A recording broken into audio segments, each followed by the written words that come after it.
Bonjour et bienvenue sur la Corneille à 3D, c'est Tony et aujourd'hui je suis en compagnie de Walou Salut! et de Bob Bernard. Salut! Donc les Andales, encore une fois regroupés pour un nouveau podcast en 4 parties qui va traiter des Stark en version 2021. Sans plus attendre, on va pouvoir passer à la première partie qui va se concentrer sur le deck. Et on va avoir là une première carte, Winter's Might. Donc cette carte-là, quand une unité amie effectue une attaque de mêlée, avant de jeter les dés d'attaque, l'attaque gagnera Sundering et vous pourrez relancer vos jets d'attaque. Après avoir complété cette attaque, vous subirez 2 blessures, moins une blessure pour chacun de vos rangs détruits. Et si vous contrôlez la zone épée, vous pourrez alors lancer votre plus haute valeur de dés d'attaque. Alors du coup, je vais commencer pour dire que je trouve que c'est une des cartes, très, très intéressantes chez les Stark. La capacité Sundering est une capacité rare, même si pas mal d'unités Stark l'ont, mais dès qu'on va jouer des unités un peu plus basiques, ça va être assez intéressant et moi je l'utiliserai assez facilement en fait, quand je redeviens premier joueur sur les épées, notamment couplé avec Roderick qui va mettre invulnérable. Ça peut être super intéressant de lancer sa plus haute valeur de dés, de relancer ses dés quand on est déjà au corps à corps. Ouais, le gros défaut, hein, c'est comme beaucoup de cartes Stark, c'est enfin ou d'effets Stark, c'est les blessures. Du coup, pour que ce soit vraiment efficace, il faut qu'on ait plus qu'un rang et les épées, donc ouais, si on arrive à coupler tout ça, c'est une bonne carte, sinon c quand on l'a au début de partie, on est parfois un peu embêté, «Ah bah mince, je vais me prendre 2 blessures» et bon, on n'est déjà pas très, très solide, donc ça c'est pas évident. Et puis on pourra le voir aussi après, ça peut être très sympa aussi couplé avec, Assault Order. Hmm. En seconde carte, on va avoir Northern Ferocity, donc une carte qui était là avant, qui a changé. Donc cette carte-là, quand une unité amie va effectuer une attaque de mêlée, toujours avant le jet de dés, votre attaque gagnera Vicious. Et si le défenseur rate son test de panique, il subira plus une blessure pour chacun de vos rangs détruits. Après avoir complété cette attaque, vous subirez encore une fois 2 blessures, moins une blessure pour vos rangs détruits. Du coup, c'est une carte qui a le même déclencheur que la carte qu'on vient de voir juste avant, donc c'est soit l'une, soit l'autre en fait. Donc si on a les 2 en main, des fois ça peut nous poser effectivement problème. C'est une carte qui est intéressante et qui du coup va pas forcément se jouer avec les mêmes unités que la carte précédente. Celle-ci est, je trouve, quand même moins intéressante que la capacité avec, Sundering. Donc, juste un vicieux, ça peut être pas mal, ça reste selon moi une carte assez moyenne. Ouais, bah, typiquement le genre de carte que j'aime pas du tout en Stark. Pour les raisons qu'a dit Walou, hein, même trigger que beaucoup d'effets que la carte précédente. Vicious, vu le moral moyen en 2021, c'est pas non plus exceptionnel et il faut en plus, pour que ce soit vraiment intéressant, que l'adversaire rate le test et qu'on ait perdu des rangs pour commencer à faire mal sur le test de panique. Donc en vrai, c'est une carte, voilà, on va la jouer histoire de dire: «J'ai un Vicious», mais souvent c'est pas rentable. Ouais. Puis surtout que tu vas prendre des wounds derrière quand même, hein, donc C'est ça. mmh. On passe du coup à la troisième carte, Devastating Impact. Donc celle-là aussi, hein, c'était une carte qu'on avait avant mais qui a changé. Donc quand une unité amie va faire une action de charge, avant de lancer votre dé de charge, donc l'ennemi que vous allez réussir à charger correctement deviendra paniqué et vulnérable. Et là, si vous contrôlez la zone du cheval, la cavalerie, vous pourrez à ce moment-là relancer votre jet de charge. Ouais, alors je trouve que là, pour le coup, c'est une carte qui pourrait être intéressante, de la même manière de ce qu'on disait tout à l'heure. Moi, ce qui me pose souci, c'est que c'est une carte qui fonctionne pas du tout, pour le coup, avec la carte Warcry. C'est-à-dire que si on a déjà, une unité qui va pouvoir mettre Warcry dans cette carte-là, nous servira pas forcément et après, je trouve que l'impact de la cavalerie, on le verra sur les autres cartes, est beaucoup moins intéressant qu'avant chez les Stark. C'est-à-dire que, la cavalerie, là, a vraiment un effet mineur.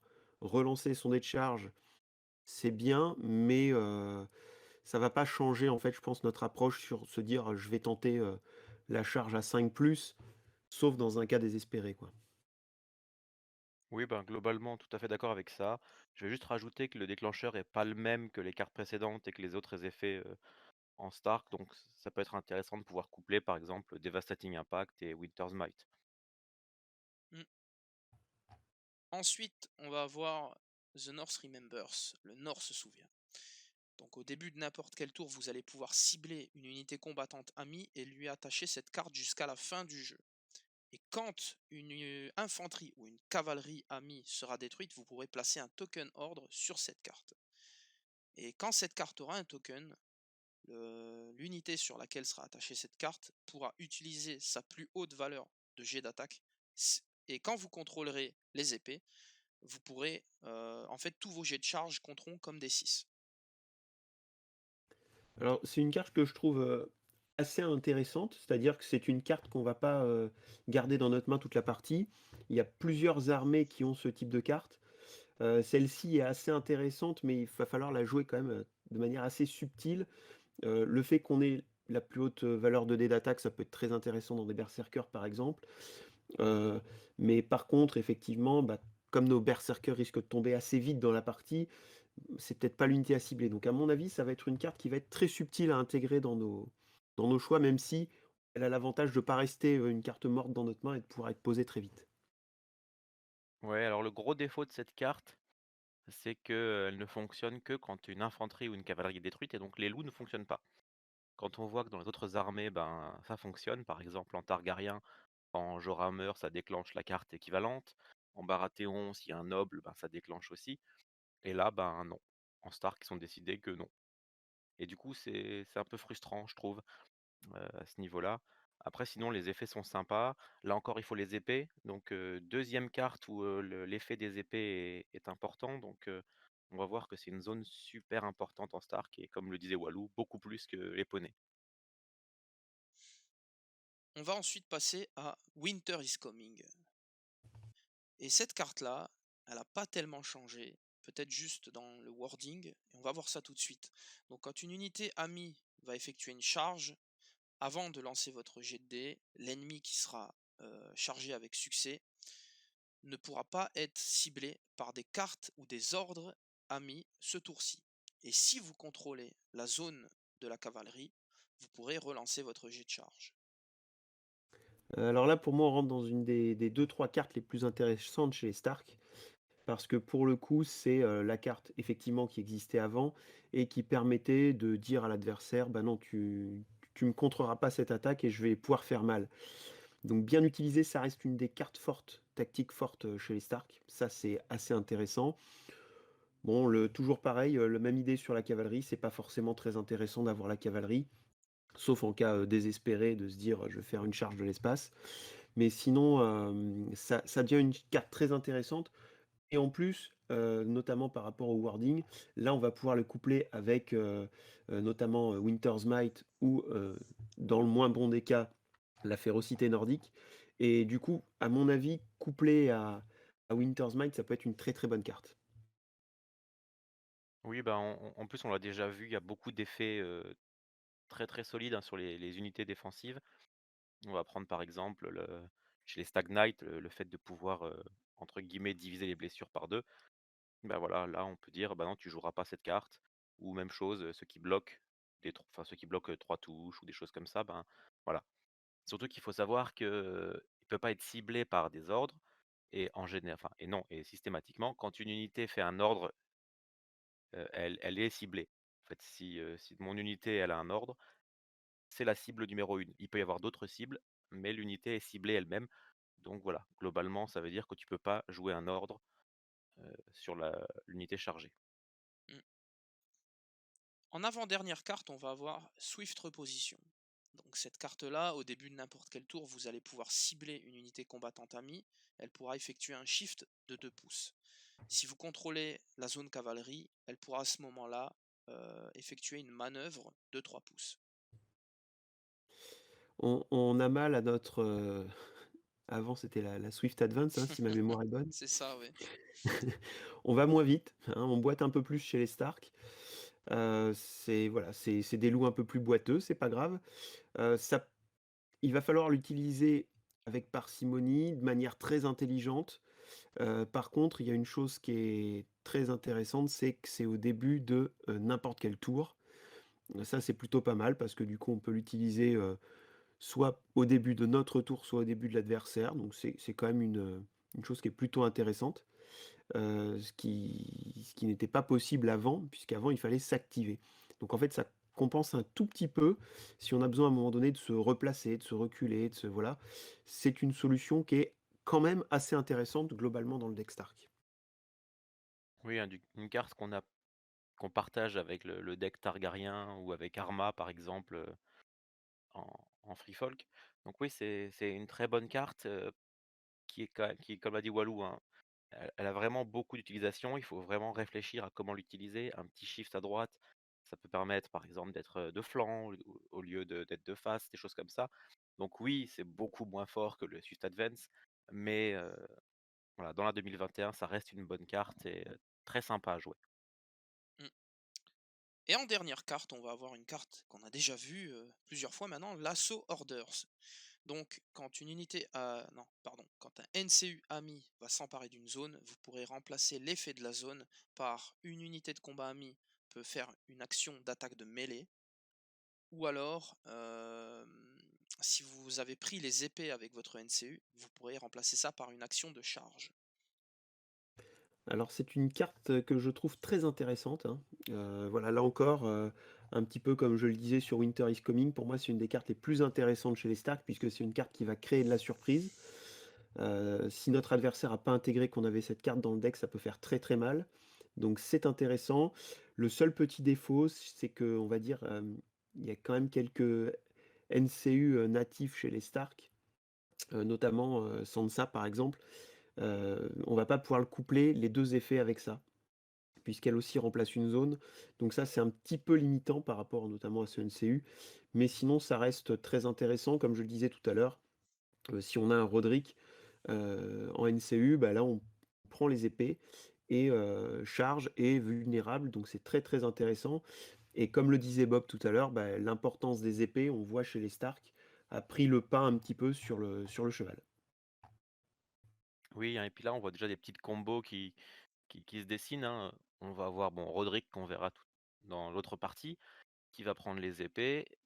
On peut mettre un vulnérable, on va jouer cette carte, on va faire une charge. Si par hasard on a North Remember, bah, la charge elle est à 6. Et si on arrive à jouer en plus Winter's Might, et ben on va pouvoir taper Relance, Sundering, etc. Donc si vraiment on veut, il y a quand même la possibilité en Stark de faire des grosses attaques. Mais voilà, ça nécessite quand même un setup assez impressionnant pour permettre ça. Mmh. On en a fini avec le deck.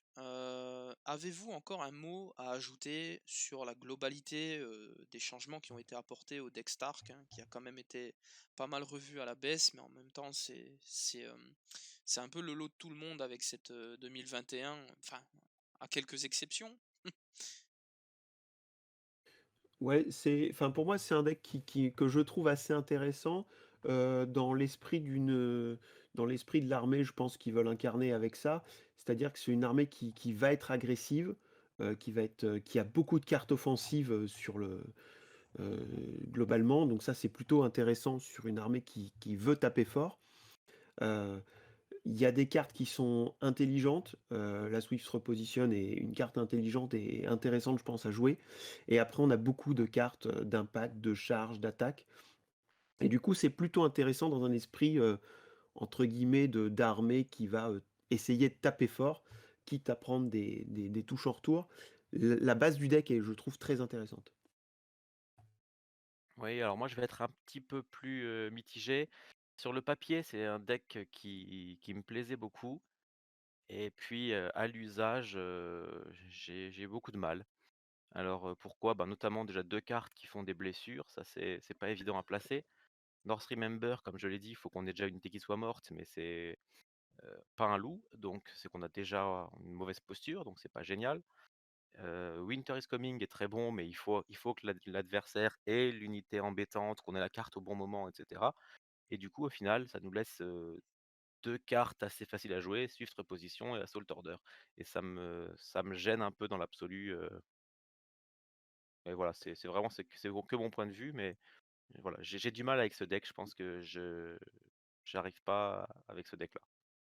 Ouais, si je peux me permettre de rebondir du coup, je suis assez d'accord avec toi sur ce point. La seule chose qu'il faudrait, c'est qu'on ait un piocheur en fait, un personnage ou quelque chose qui nous permette d'alimenter, enfin ou de piocher plus rapidement nos cartes ou en tout cas de sélectionner plus rapidement notre carte et c'est vrai que sans ça, on le verra tout à l'heure, est un peu fragile par rapport à ça. Donc la solution de pioche est pas forcément dingue ou en tout cas pour faire tourner notre deck, c'est pas forcément dingue. Donc c'est ce qui apporte de la complexité. On verra par la suite que moi je pense que si on avait eu de ou si on avait de très bonnes unités sur la table, ça pourrait fonctionner en fait. L'état d'esprit, enfin je trouve qu'il voulait donner un certain état d'esprit sur ces cartes, ça y est. Effectivement, je suis d'accord avec toi, Bob, qu'il y a pas assez de il y a des armées qui ont beaucoup plus de variété dans les cartes et qui ont beaucoup plus de cartes essentielles, enfin intéressantes sur, l'ensemble de la partie. Alors que là, c'est pour une grande partie de ces cartes-là, assez circonstanciel. Oui, bah, entièrement d'accord avec tout ce que tu viens de dire, c'est tout à fait vrai.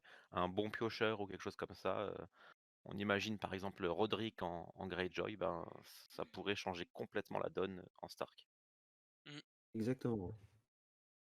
Et bien sur ces paroles, on va clôturer cette première partie dédiée au deck et moi je vous dis à très vite pour la seconde partie dédiée aux unités Stark.